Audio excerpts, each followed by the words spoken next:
Bismillahirrahmanirrahim. Selamat malam. Assalamualaikum warahmatullahi wabarakatuh. Yang saya banggakan mahasiswa semester 3 Setia Trianandra Kartosuro. Terima kasih yang sudah hadir, Mas Sugiarto, Mbak Wulan Suci Ramadan. Nah, pada kali ini kita telah memasuki pertemuan yang ke-11 ya. Kita melanjutkan bab ke-7, yaitu mengenai lanjutan penilaian kerja.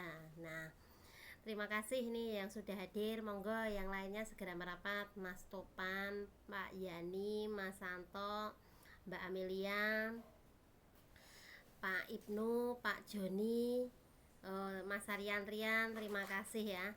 Nah, pada pertemuan minggu lalu kita telah membahas tujuan penilaian dari kerja, dan pada kali ini kita dulu telah membahas tujuan penilaian kerja serta pentingnya penilaian kerja. Pada hari ini kita melanjutkan, yaitu langkah-langkah dari penilaian kerja dan metode dan teknik serta ada alat ya. Oke, yang belum datang mohon segera bergabung ya. Selain di live chat, nanti kalian jangan lupa absen di Siakat. Mbak Amelia, Mbak Endah, belum datang ini. Ayo, gimana ini suaranya Bu Lia, bisa terdengar?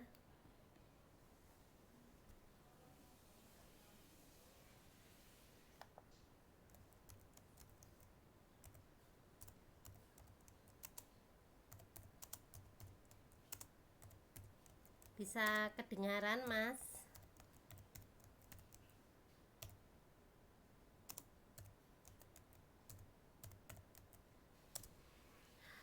Oke, saya lanjutkan ya dari poin yang ketiga, subpokok bahasan ketiga, yaitu mengenai langkah-langkah dalam penilaian kerja ya. Oh ya udah, alhamdulillah kalau berarti interaksinya udah bagus ya. Saya lanjutkan di sini di dalam langkah-langkah ini ya. Kalau kalian sudah tahu langkah, berarti kan ini ada kegiatan ya. Kegiatan untuk proses ya, proses di dalam penilaian kinerja mengikuti pola yang telah ditetapkan kinerja karyawan secara berkala dengan nilai atasannya. Nah, biasanya kalau sebelum membuat langkah-langkah kita membuat konsep dulu ya. Nah, ya, di dalam langkah-langkah ini ada 5 langkah ya dalam urutan secara umum, yaitu ada perencanaan, yang kedua ada pengumpulan data, yang ketiga ada verifikasi data, keempat ada pengolahan data, yang kelima ada penafsiran ya. Oke, saya kupas mengenai perencanaan. Kenapa ada perencanaan? Nah, di dalam langkah perencanaan ini, di dalam kegiatan ya penilaian secara umum untuk melakukan suatu penilaian termasuk di dalamnya. Nah, di sini ada 3 ya. Yang pertama, merumuskan kriteria. Nah, di dalam merumuskan kriteria ini termasuk di dalamnya membatasi skop yang dapat akan dievaluasi. Terus yang kedua yaitu ini ya, menentukan bentuk penilaian ya. Bentuk penilaian ini yang mungkin dapat dipergunakan. Yang ketiga yaitu menentukan time schedule. Schedule itu jadwal ya. Beberapa kali kita harus mengadakan penilaian dalam setahun. Terus langkah yang kedua itu bisa mengumpulkan data. Langkah mengumpulkan data ini, dalam pengumpulan data yang pertama adalah menentukan data apa yang kita butuhkan ya. Melakukan tugas penilaian dalam menentukan jenis data yang perlu diperhatikan. Yang pertama ini ya, yang perlu diperhatikan itu tujuan misalkan kita sekolah ya, tujuan sekolah atau kampus, tujuan akademisi atau kurikulum ya. Yang kedua adalah aspek pribadi anak yang akan dievaluasi, misalkan seperti itu, atau mahasiswa ya. Terus yang ketiga ya, maaf ini Ibu nulisnya kebalik ya. Yang ketiga ini adalah ini ya, menentukan, memilih dan jenis alat penilaian manakah yang dipergunakan. Terima kasih Pak Joni udah datang. Yang keempat adalah pelaksanaan mengumpulkan data atau pelaksanaan kegiatan yang sebenarnya. Kemudian yang ketiga ada verifikasi data. Nah, verifikasi data ini apa maksudnya? Di sini data terkumpul sebelum diolah harus disaring atau diteliti. Nah, terlebih dahulu mana yang baik, mana yang benar-benar dapat membantu tercapai tujuan evaluasi. Dan mana yang tidak baik ya, biasanya data perlu diverifikasi adalah data diperoleh sumber pertama. Nah, meskipun ada kekurangan-kekurangan di sini ya, dapat kita anggap data yang baik ini asalkan pengumpulan dilakukan dengan baik dan mengumpulkan alat evaluasi yang baik pula ya. Terus yang keempat adanya pengolahan data. Di dalam pengolahan data ini data yang telah terkumpul kemudian diolah sehingga merupakan informasi ya yang berbicara kepada kita. Terus kemudian ada teknik pengolahan data yang bermacam-macam. Dari sini tergantung sifat dan jenis data yang akan dikumpulkan. Antara bersifat kualitatif dan kuantitatif yang harus dibedakan.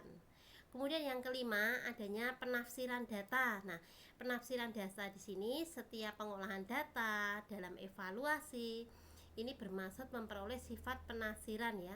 Terakhir dalam proses ya penilaian yang dijalankan. Nah, yo terima kasih nih yang sudah hadir, yang belum hadir mohon segera merapat ya. Nah, ini sekarang udah jam 7:30 ya. Nah, bisa juga ya selain di atas ini bisa juga dalam membentuk langkah-langkah utama itu ada program penilaian. Misalkan ada langkah 1, langkah sampai langkah 6. Kalau langkah 1 itu menentukan standar kinerja.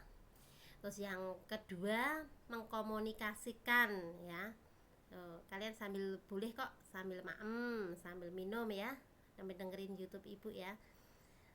Lanjutkan makan malamnya tadi.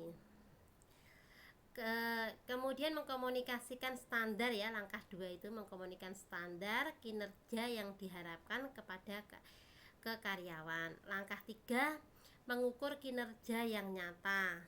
Langkah 4 pada tahap ini kinerja nyata atau kinerja aktual dibandingkan dengan standar ditentukan sebelumnya. Kemudian langkah 5 didiskusikan ya hasil penilaian dengan karyawan. Langkah 6 ini adalah yang langkah terakhir ya, dilakukan tindakan yang korektif. Jika perlu tindakan korektif ini terdiri dari 2 jenis ya. Oke, saya kupas ya mengenai langkah pertama. Langkah pertama ini adalah menentukan standar kerja. Nah, menentukan standar kerja otomatis ya, sebelum kita mulai ini bekerja, kita tentukan dulu standar kerjanya itu apa. Nah, otomatis ya kalau kita menentukan standar kerja, di sini adalah menetapkan standar kinerja itu apa. Nah, itu adalah ini ya. Pada saat merancang pekerjaan dan merumuskan uraian pekerjaan maksudnya ya. Di dalam merumuskan uraian pekerjaan di sini otomatis pekerjaan standar yang biasanya dikembangkan untuk posisi standar ya. Untuk posisi ya.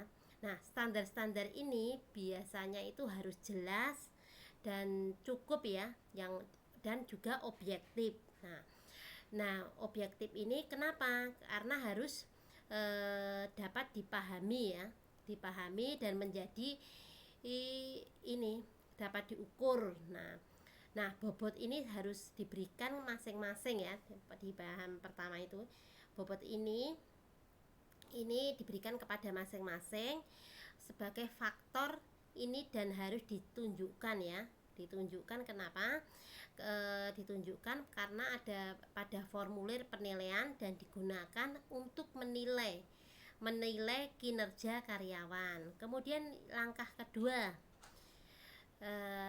kedua di sini adalah mengkomunikasikan standar kinerja. Nah, ini sesuai dengan ke karyawan ya. Nah, ini mengkomunikasikan standar kinerja ini kepada karyawan ini setelah standar kinerja ditetapkan. Ini perlu adanya ini ya, komunikasi kepada masing-masing karyawan, sehingga karyawan tersebut mengetahui perusahaan yang akan diharapkan mereka. Nah, maksudnya sih di sini tidak adanya komunikasi otomatis akan mempersulit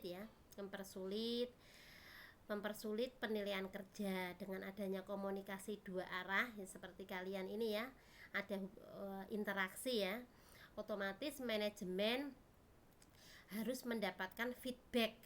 Kalian masih ingat ya, feedback hubungan timbal balik komunikasi itu tadi ya. Terus dari karyawan mengenai standar kinerja ditetapkan untuknya.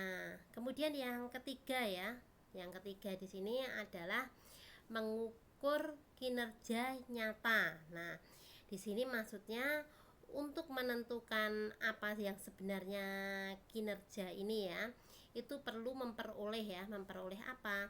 Nah, di sini memperoleh terutama ini ya, informasi yang tentang itu. Terus kemudian pengukuran yang nyata atau aktual kinerja ya, berdasarkan ini ya, berdasarkan informasi yang tersedia ya. Tersedia di sini maksudnya ini dari berbagai sumber pengamatan, misalkan laporan statistik, misalkan ya, ini laporan lesan, laporan tertulis. Nah, ini juga sangat penting ya, karena perlu diingatkan bahwa pengukuran kinerja harus objektif ya, kemudian berdasarkan fakta dan temuan, tidak boleh memasukkan ini perasaan ke dalam pengukuran kinerja. Maksudnya tidak boleh memasukkan perasaan ini karena saya akrab atau karena orang Jawa kulino nggak enak, itu lain lagi cerita ya. Terus kemudian langkah yang keempat ini adalah di mana tahap ini adalah kinerja nyata aktual dibandingkan dengan standar yang ditentukan sebelumnya. Nah, ini maksudnya ini ya, dibandingkan dengan sebelumnya, ini maksudnya di sini ada perbandingan. Ini akan mengungkapkan penyimpangan antara kinerja aktual dengan standar kinerja ya. Kemudian yang kelima, diskusikan hasil penilaian karyawan. Nah, di sini maksudnya hasil penilaian itu harus dibahas ya, kemudian dengan karyawan di mana titik-titik yang kuat dan lemah, kemudian ditingkatkannya ini ya, kinerja. Nah, kemudian ada dampak positif maupun dampak negatif. Otomatis ya, kalau dampak positif semangat, dampak ini otomatis ada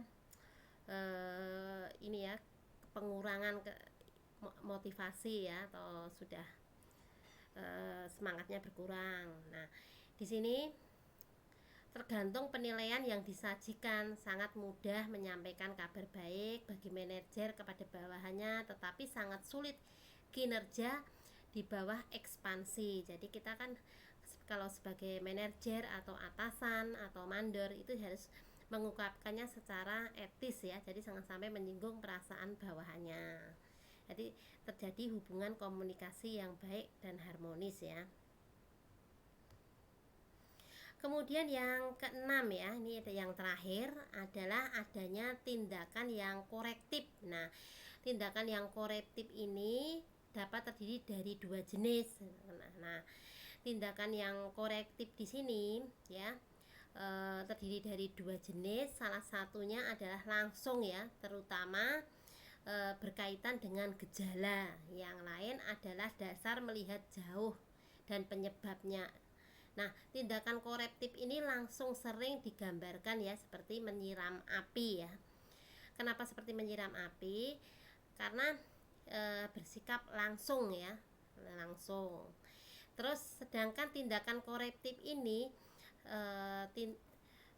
sedangkan tindakan korektif ini dasar sampai sumber penyimpangan dan berusaha untuk menyesuaikan ya, menyesuaikan perbedaan secara permanen ya.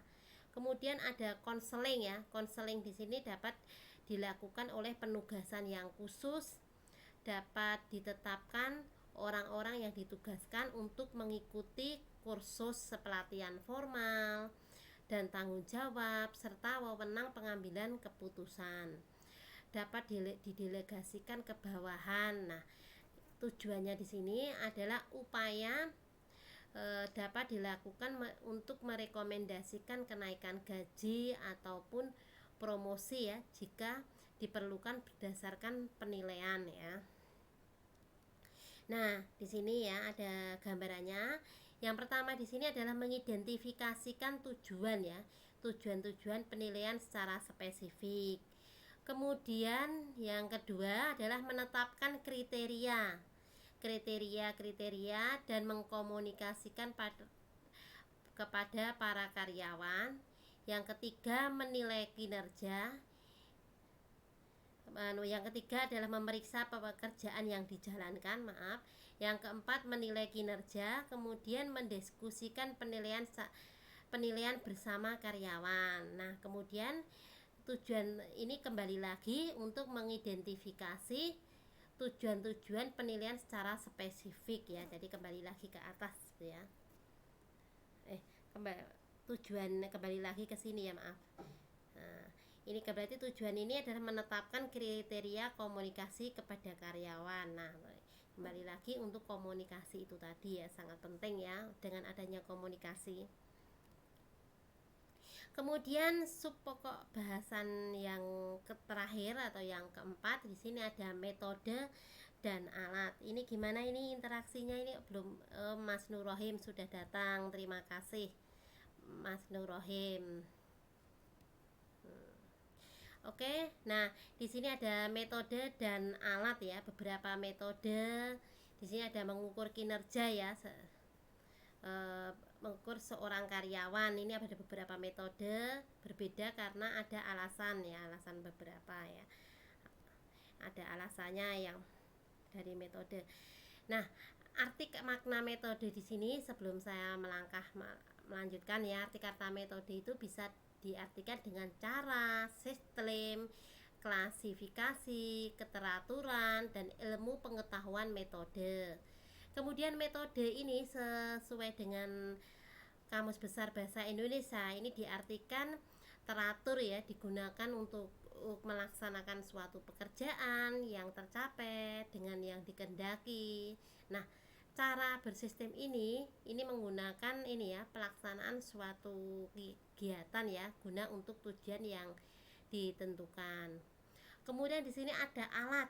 Apa sih alat? Kalau alat itu bisa juga diartikan sarana ya, sarana perkakas, pedoman, implemen perabot. Nah, kemudian kalau di dalam kamus ini adalah benda yang dipakai untuk mengerjakan sesuatu ya, bisa perkakas maupun perabot, atau yang dipakai mencapai maksud, misalkan orang yang dipakai mencapai suatu maksud atau menjalankan kekuasaan pada negara, misalkan itu ya dalam arti kamus ya. Kemudian ada teknik. Kalau teknik ini yaitu makna atau cara. Kalau menurut Wikipedia ini teknik atau rekayasa penerapan ilmu dan teknologi ya. Terima kasih Mas Topan hadir. Teknik rekayasa penerapan ilmu teknologi untuk menyesuaikan permasalahan manusia. Nah, hal ini diselesaikan lewat pengetahuan kemampuan matematika ya, pengalaman yang praktis, serta diterapkan untuk mendesain objek ya. Objek di sini adalah proses yang berguna para praktisi teknik profesional, misalkan seorang insinyur. Terima kasih Mas Miftah Antowinarno telat. Telatnya panjang sekali Mas Anto, udah 20 menit lebih. Tumben Mas Anto, jangan males ya. Nah, metode di sini yang pertama ya. Yang pertama itu mereka berbeda ya, metode dan skala ini karena berbagai alasan. Maka ada ini ya triknya. Yang pertama ini, lama nggak jumpa ya, nggak jumpa lah. Ini kan kita sudah berjumpa kan lewat virtual ya Mas ya. Nah, yang pertama ini adalah ini ya, mereka berbeda dengan cara berbeda dalam sumber ciri dan kualitas yang akan dinilai. Kualitas di sini berbeda dengan perbedaan persyaratan pekerjaan, persyaratan statistik, dan pendapat manajemen. Kemudian yang kedua, mereka berbeda dengan jenis pekerjaan atau pekerjaan pabrik dan eksekutif atau tenaga penjualan. Yang ketiga, variasi disebabkan di tingkat persesi yang dicoba dalam evaluasi ya. Nah, di sini dari ketiga tersebut, akhirnya ini adalah perbedaan ini karena metode digunakan untuk mendapatkan bobot ya, bobot untuk berbagai sifat ya. Oke, saya lanjutkan mengenai metode ini. Di sini ada metode tradisional. Metode tradisional di sini otomatis penilaiannya, peringkatnya kepribadian individu ya, yang seperti adanya inisiatif, kemudian adanya ketergantungan, dorongan, tanggung jawab, kreativitas, integritas, potensi kepimpinan, kecerdasan, penilaian ya. Terus kemudian ada kemampuan mengorganisir dan lain-lain ya. Kemudian di dalam metode peringkat ini ada ranking ya, seperti di sekolahan itu ya, waktu kalian sekolah itu ada ranking 1, 2, 3. Nah, ini adalah metode penilaian kerja yang tertua ya, paling sederhana, di mana seorang karyawan dan kinerjanya dianggap intensitas oleh evaluator ya, jadi oleh evaluator atau evaluasi. Terus kemudian biasanya di dalam metode ranking ini ya, biasanya di dalam metode ranking ini penilaiannya ini membandingkan satu karyawan dengan karyawan lainnya, kemudian diurutkan ya berdasarkan peringkatnya. Sedangkan karyawan-karyawan tersebut itu peringkatnya atau rankingnya tertinggi hingga yang terendah. Jadi misalkan Mas Santo datangnya terlambat, sering bolosan, otomatis rankingnya paling bawah. Oh, yang paling rajin Mas Sugiarto, otomatis paling atas ya, itu misalkan ya. Terus ini misalkan yang sedang-sedang, ini rankingnya di tengah, misalkan seperti itu ya. Terus kemudian metode ini mempunyai keterbatasan ya. Keterbatasannya yang pertama itu sangat sulit ya, di dalam metode menggunakan peringkat ini sangat sulit untuk membandingkan satu individu dengan individu yang lainnya. Terus memiliki sifat perilaku yang berbeda. Yang kedua di sini yaitu metode ini hanya memberitahu kita bagaimana seseorang memiliki hubungan baik, ya kan?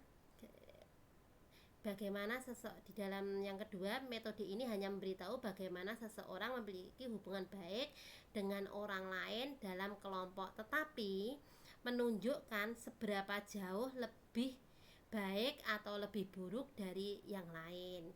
Kemudian yang ketiga yaitu tugas peringkat ya. Di ini tugas peringkat sulit ketika ini ya, sulit ketika sejumlah besar atau orang yang dinilai. Kemudian yang keempat adalah ini ya. Yang keempat ini adalah ini ya, sistem peringkat ini tidak menghilangkan penilaian yang cepat, tidak memberi kita prosedur sistematis ya untuk menentukan peringkat yang relatif bawahannya. Kemudian yang selanjutnya adanya metode ya, dari tradisional itu metode orang atau person to person comparison ya. Nah, di dalam metode ini memiliki aspek penilaian yang lebih spesifik ya, kepemimpinan, inisiatif, dan kendala setiap kriteria yang dijadikan pembanding memiliki skala. Nah, oke, saya lanjutkan ya. Nah, sebelum masuk ke ini memiliki skala ini ya. Nah, kemudian ya, yang ini memiliki skala ini, kenapa kok seperti itu, memiliki skala. Nah, kemudian adanya objek penilaian hanya lewat ini ya, objek penilaian objek penilaian ya dari skala ini hanya karyawan tertentu yang menjadi kunci perusahaan untuk setiap kriteria. Nah, skala seseorang ini juga untuk ini ya, untuk setiap faktor ya, setiap faktor yang dipilih ya, setiap faktor yang dipilih, kemudian setiap orang juga akan dinilai dibandingkan dengan orang dalam skala, dan skor ya, mempunyai skor ya, di sini mempunyai skor. Tentu setiap faktor ini diberikan kepadanya. Kemudian adanya metode. Metode ini tidak banyak digunakan karena skala dibuat terlalu sulit ya. Nah, kemudian ini adanya metode mutu atau grading ya. Grading ini atau penggolongan. Nah, mutu ini, metode penilaian ini berdasarkan persentase yang sudah ditentukan dalam kategori tertentu. Misalkan dengan adanya ini ya, A baik, A dalam posisi, terus kemudian B, terus kemudian B itu sangat bagus, C baik atau sedang, D wajar, E miskin, misalkan seperti itu. Nah, kriteria aktual kerja ini kemudian dibandingkan dengan definisi ini dan dia diberikan nilai untuk paling menggambarkan kinerjanya ya. Nah, jenis penilaian ini biasanya itu dilakukan dalam ini ya, dilakukan dalam pemilihan kandidat, seperti adanya ini kandidat komisi aparatur negara atau pegawai negeri sipil atau PNS. Nah, seperti itu ya. Terima kasih nih Mbak Amelia sudah datang.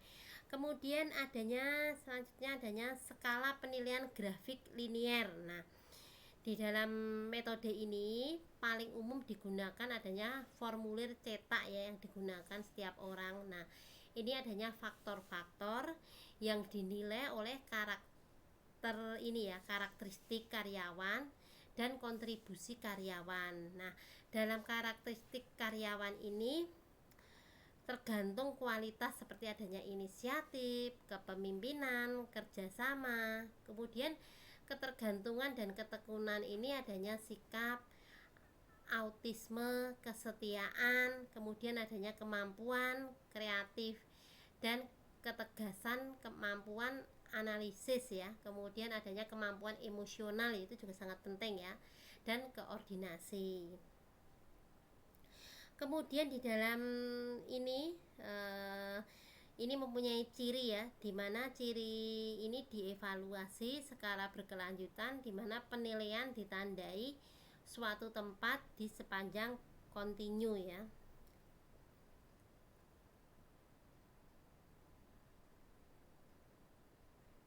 Nah, di dalam ini ya, grafik ini, skala grafik ini juga dalam kontribusi karyawan termasuk kualitas, kuantitas, ini juga pekerjaan dan tanggung jawab yang dipikul dengan tujuan spesifik ya, yang dicapai adanya keteraturan, kehadiran, kepemimpinan ya. Kemudian juga ditawarkan sikap terhadap atasan, rekan. Kemudian adanya fleksibilitas ya. Di dalam ini kemudian dievaluasi dalam skala berkelanjutan. Nah, di mana penilaian ditandai secara kontinu itu juga. Nah, biasanya ini kan secara kontinu itu contohnya sikap itu misalkan adanya tidak tertarik pada suatu pekerjaan, selalu mengeluh, misalkan dinilai 0. Misalkan 5, tidak tertarik pada pekerjaan, selalu mengeluh, misalkan seperti itu, dinilai 5. Terus senang dalam pekerjaan, misalkan seperti itu ya, dinilai senang dalam pekerjaan dan menerima kritik dan saran, dinilai 10. Kalau misalkan antusias dalam pekerjaan dan pekerja rajin, dinilai 15. Kalau yang paling tinggi 20 misalkan. Kalau 20 berarti antusias dan penerimaan saran dan kritik 20. Kemudian kalau ketegasan di sini misalkan lambat dalam mengambil keputusan, dinilai 0. Kalau mengambil keputusan dan pertimbangan teliti misalkan dinilai 5. Mengambil keputusan dengan cepat dinilai 10. Terus mengambil keputusan dengan setelah berdiskusi dengan orang lain misalkan seperti itu ya, dinilai 15. Mengambil keputusan tanpa konsultasi misalkan 20 misalkan. Nah, namun di dalam metode ini mempunyai kelemahan ya. Kelemahannya di dalam metode ini, kelemahannya adalah ini, yang serius menjadi arbiter dan peringkat umumnya subjektif karena adanya keterbatasan ya, adalah mengasumsikan karakteristik yang sama penting ya semua pekerjaan. Kemudian adanya metode pilihan paksa sesuai dengan pendapatnya Frost ya. Nah, di sini dalam metode ini ada beberapa elemen ya. Elemen yang biasanya set 4 ya. 2 diantaranya adalah positif dan negatif yang berkaitan dengan kecakapan kerja dan kualifikasi pribadi ya. Nah, di sini ada pernyataan yang menggambarkan jenis yang digunakan. Misalkan ada 7 ya. Ya, ini adanya perusahaan berfungsi dengan baik, kemudian kurangnya kemampuan untuk membuat orang merasa nyaman. Ketiga, melakukan sedikit usaha. Yang keempat, memiliki perilaku yang dingin bahkan temperamen misalkan seperti itu. Wah, tumben Pak Yani kok belakangan ini, Mbak Endah. Terima kasih. Kemudian tidak jujur yang kelima ya, tidak jujur dan tidak loyal. Terus yang keenam, berlebihan dan tidak suka dengan pekerjaan. Yang terakhir, yang ketujuh adalah ini, apakah seseorang bekerja dengan keras dan kooperatif ya. Terima kasih nih yang sudah hadir walaupun terlambat ya.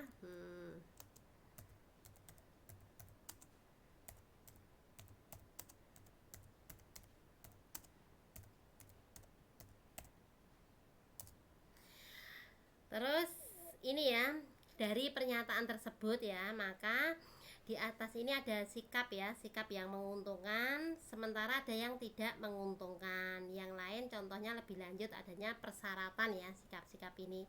Persyaratan yang menguntungkan misalkan mendapatkan kredit, sementara persyaratan yang tidak menguntungkan tidak mendapatkan kredit. Nah, karyawan juga dapat mendapatkan kredit plus ya di sini.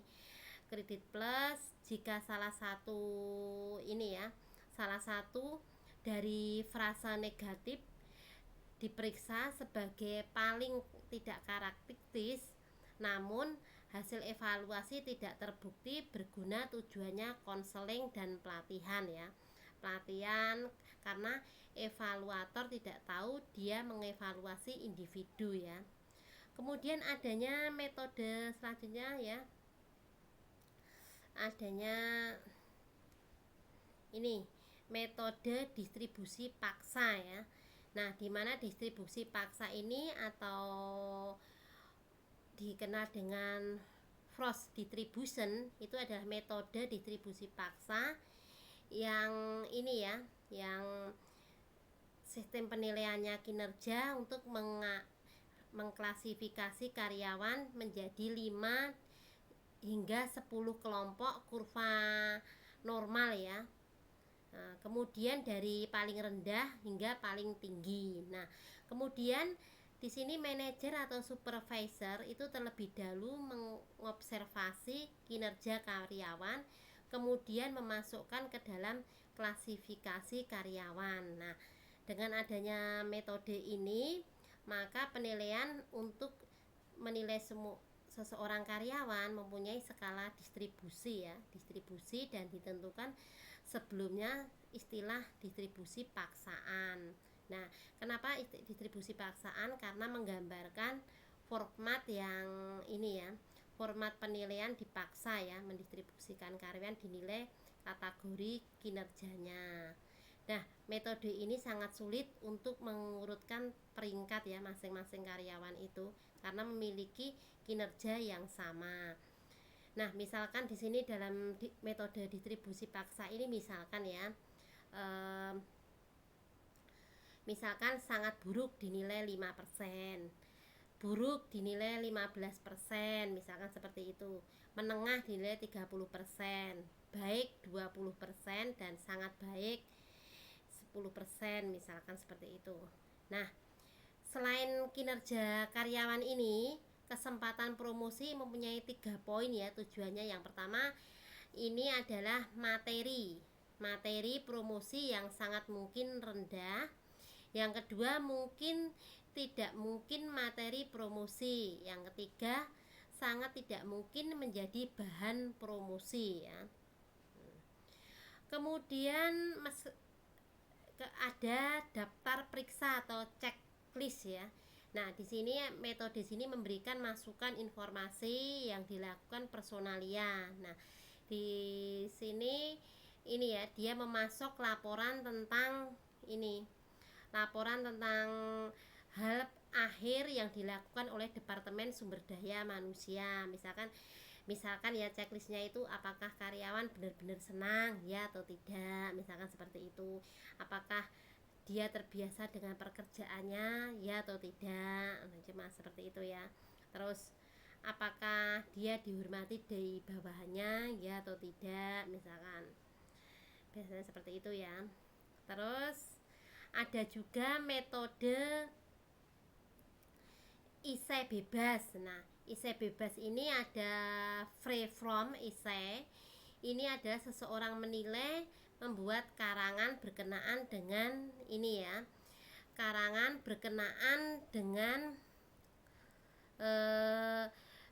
orang karyawan atau pegawai yang berkenaan nilainya. Nah, biasanya faktor-faktor ini itu ada 6, seperti adanya pengetahuan yang akan dan potensi pekerjaan, kemudian ada karakteristik dan sikap karyawan, kemudian ada produksi ya. Produksi ini ada kualitas dan pengendalian biaya, kemudian yang keempat adanya hubungan dengan kolega lain, yang kelima pemahaman dan penerapan kebijakan dan prosedur perusahaan, yang keenam kebutuhan pembangunan untuk masa yang akan datang ya. Nah, dengan adanya aplikasi ini akan memberikan informasi secara spesifik karyawan ya, yang dapat mengungkapkan lebih banyak tentang penyelia. Tetapi metode ini sangat memakan waktu, terutama di perusahaan yang paling besar. Kemudian adanya metode insiden kritis atau critical incident. Nah, metode ini berupaya mengukur kinerja karyawan dalam hal peristiwa tentu yang terjadi kinerja karyawan itu sendiri. Nah, Peristiwa ini dikenal dengan insiden kritis. Ini metode ini mencatat semua kejadian ya, tingkah laku bawahannya sehari-hari. Nah, bahan ini biasanya ini ya, bahan yang dicari dalam insiden kritis ini adanya agen ya, agen pembelian. Di sini ada 5. Yang pertama, dia melakukan wiraniaga dengan cara tidak sopan misalkan. Yang kedua, dia melakukan pembeli untuk menyiapkan pesanan pembelian yang sulit tidak biasa. Yang ketiga, dia membujuk vendor lokal menyediakan bahan penting yang dibutuhkan perusahaan. Yang keempat, dia menolak tawaran yang terlalu mahal. Yang kelima, dia gagal membalas panggilan telepon yang penting, misalkan seperti itu ya.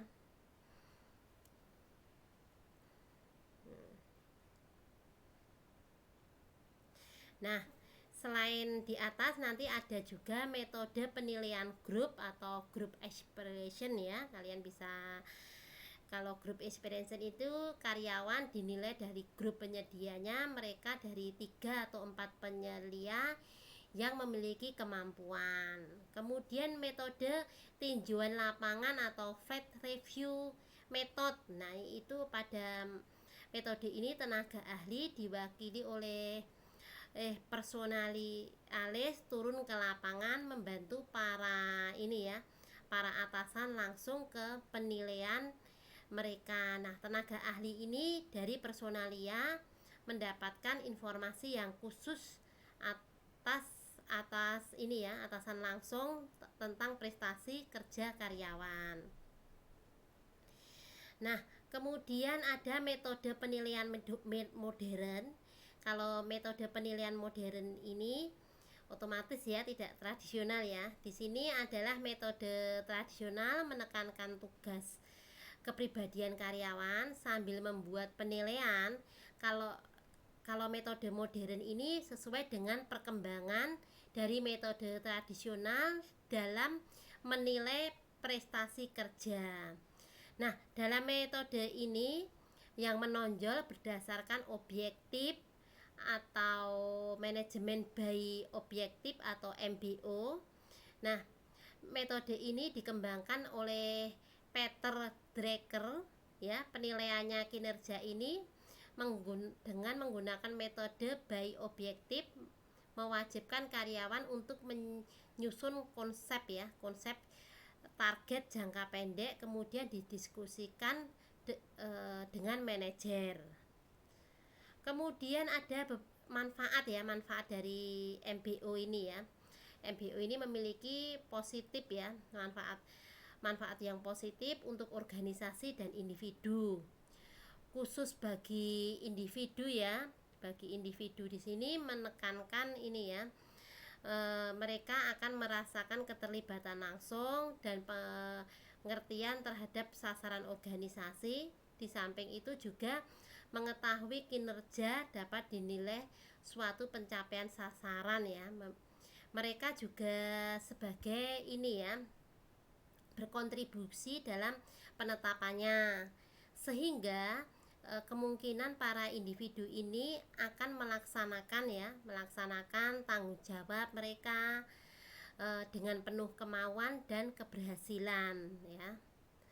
Terus sehingga keuntungannya individu secara langsung maupun tidak langsung memberikan dampak positif bagi perusahaan. Kemudian kelebihannya dari MBO ini meningkatkan motivasi karyawan, membuat proses manajemen lebih wajar, memusatkan pencapaian tujuan atau serta mengurangi konflik ya. Konflik di sini maksudnya peran dari ambiguitas ya. Terus di sini sistem evaluasi berkala dalam MBO ini kemungkinan karyawan mengetahui seberapa baik mereka dalam bekerja ya. Karena MBO menekankan kuat tujuan yang diukur ya. Pengukuran dan penilaian ini lebih objektif dan spesifik dan adil. Kemudian mengidentifikasi masalah itu lebih baik sedini mungkin, sehingga sesi peninjauannya kinerja itu secara berkala dapat dilakukan. Kemudian yang sering terjadi, karyawan hanya peduli dengan tujuan sendiri ya di lingkungan sekitarnya, tetapi dengan MBO maka akan merasakan bangga terlibat dengan tujuan organisasi. Terus ini membantu manajer juga ya, manajer individu mengembangkan kepemimpinan pribadi, terutama keterampilan dan mendengarkan perencanaan, menasihati, memotivasi dan mengevaluasi juga ya. MBO juga menyoroti area di mana karyawan membutuhkan lebih lanjut ya, mengarahkan dan mengembangkan karir misalkan. Sedangkan kelemahannya di sini membutuhkan waktu yang banyak, energi, dukungan dan penuh dari manajer puncak. Yang kedua, adanya kecenderungan seseorang karyawan untuk memenuhi sasarannya tanpa mempedulikan rekan kerjanya. Yang ketiga, di sini di banyak bidang pengembangan karyawan tingkat bawahannya, misalkan seperti itu ya, penilaian kinerjanya dapat menimbulkan masalah seperti itu. Kadang-kadang ada tarik menarik di mana bawahannya mencoba untuk menetapkan target serendah mungkin dan manajer penyelia semakin tinggi. Nah, kemudian adanya MBO ini juga menjadi teknik efektif dari penyelia ya. Kemudian di dalam ini ada intinya di sini ya. Kalau di dalam tradisional method itu ada 11 ya. Seperti adanya strike ranking method, person to person method, grading, terus grafik linear skala, Frochett cost depuration method. Kemudian ada ini ya, checklist yang ketujuh, free from method. Kemudian ada critical intent, group appraisal, terus adanya fleet view method yang 11 ya. Kemudian modern method ini ada 3. Yang pertama adanya achievement center, yang kedua appraisal by result or by objective, yang ketiga human asset accounting method ya. Nah, itu tadi ya kesimpulan dari Ibu Lia ya. Semoga bermanfaat untuk kalian semua pada pertemuan keempat ini tentang penilaian kerja ya, yang subpokok bahasan yang ketiga dan keempat ya. Terima kasih yang sudah hadir ya. Oke, saya tutup ya pertemuan pada malam hari ini ya, pertemuan ke-11. Semoga bermanfaat untuk kalian semua. Mohon maaf kalau ada tutur kata Bu Lia yang kurang berkenan atau ya. Terus jangan lupa ini masih buka gelombang 3, tolong diajak rekan kalian atau tetangga untuk kuliah di tempat kita ya, dengan biaya terjangkau, waktu fleksibel, dan gedung yang bagus ya, di Jalan Diponegoro nomor 69 Kartasura ya. Oke, gitu aja ya. Oh ya, dapat 2 gelar juga ya, sarjana manajemen dan sarjana terapan bisnis. Oke, selamat malam. Wassalamualaikum warahmatullahi wabarakatuh.